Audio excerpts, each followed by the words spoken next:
جمعہ کے دن 5 کام کرنے والے کے لیے خوشخبری.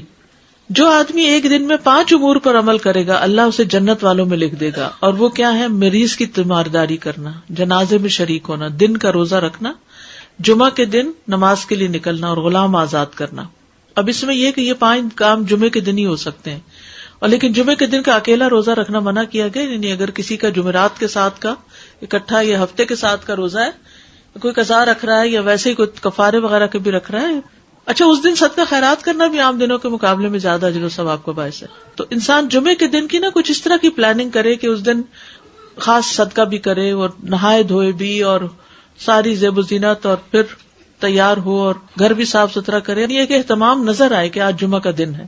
غلام آزاد کرنے میں صدقہ آ جائے گا. جی غلام آزاد کرنے میں صدقہ آ جائے گا. عورتوں کے مخصوص حالات کی وجہ سے ان پر فرض نہیں کیا، لیکن اگر اپنے چوائس سے وہ پڑھیں تو اچھی بات ہے. عورتوں پر فرض نہیں. ابو عمر شیبانی سے مروی ہے، انہوں نے عبداللہ کو دیکھا کہ وہ جمعہ کے دن عورتوں کو مسجد سے نکال رہے تھے، کہہ رہے تھے کہ اپنے گھروں کی طرف نکلو، وہ تمہارے لیے بہتر ہے. یعنی کوئی یہ نہ سمجھے کہ عورت کے لیے جمعہ پڑھنا یا جمعے سے محروم ہونا کوئی بہت بڑی محرومی ہے. وہ گھر میں بھی نماز پڑھیں گی تو ان کو وہ اجر مل جائے گا. اصل میں عورتوں کو تیار کرنا ہوتا ہے مردوں کو کہ وہ ٹائم پر جمعے کے لیے نکلیں. کہ عورتوں کو گھر اس لیے رہنے کی ضرورت ہے کہ وہ مردوں کو تیار کر سکیں کہ وہ جمعے پہ جائیں وقت پر. لیکن منع نہیں ہے. حرم میں آپ دیکھیں کتنی عورتیں ہوتی ہیں، مسجد نبوی میں کتنی عورتیں ہوتی ہیں، اور واقعی دل پسیجتا ہے جب آپ اچھا خطبہ سنتے ہیں. اور اجتماعیت سے ایک دل کی حالت اور ہوتی ہے. دیکھیے جو لوگ کامیاب ہوتے ہیں زندگی میں، خوش ہوتے ہیں، ان لوگوں کی سوشل لائف بہت اچھی ہوتی ہے.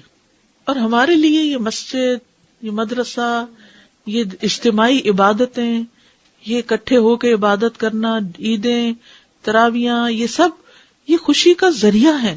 جو شخص صرف اکیلا ہو جاتا ہے نا وہ کبھی خوش نہیں ہو سکتا. کبھی. بہت سے لوگ اپنی کوئی چیز کسی کے ساتھ شیئر کرنا ہی نہیں چاہتے، نہ اپنی کوئی صلاحیت، نہ اسکل، نہ کوئی کھانا پینا، نہ کوئی اور اپنا وقت، نہ قوت، کچھ بھی نہیں. وہ خود ہی خود ہر چیز انجوائے کرنا چاہتے ہیں. ان کی ساری انجوائمنٹ ختم ہو جاتی، ڈپریشن کا شکار ہو جاتے ہیں. ڈپریشن کا بہترین علاج ہے کیوں کہ آگے مریض کی عادت کرو، کیوں کہ آگے جنازے پہ جاؤ اور بعد میں گھر والوں کا خیال رکھو تاکہ وہ سنبھلے رہیں، تنہائی کا شکار نہ ہو، سبق بھی حاصل کریں. تو یہ جو مسلمانوں کی اجتماعیت ہے یہ دل کو خوشی دیتی، ایک سکون دیتی. یعنی اکٹھے ہونا جو ہے کسی بھی اچھے کام کے لیے وہ بڑے بڑے بوجھ ہلکے کر دیتا ہے.